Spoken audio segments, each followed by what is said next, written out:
ওয়ালাইকুম রহমতুল্লাহি ওবারাকাতুহ। কেমন আছেন সবাই? আশা করি ভালো আছেন। জি আলহামদুলিল্লাহ। জালিমের অত্যাচার, জুলুম আর মানুষ কত সইবে।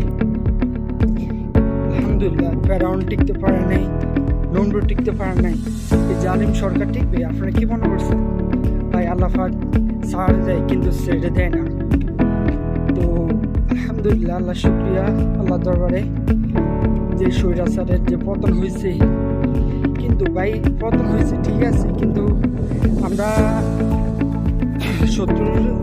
আমরা বিজয় হয়েছি ঠিক আছে। আমরা যারা পরাজয় হয়েছে তাদেরকে আমরা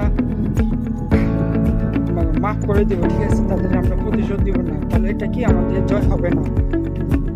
যে আশা করি সবাই যারা জুলুম করছে তারা সেটা আমাদের কাছে নিরাপদ থাকা মানে কি আমাদের এটা পরাজয়।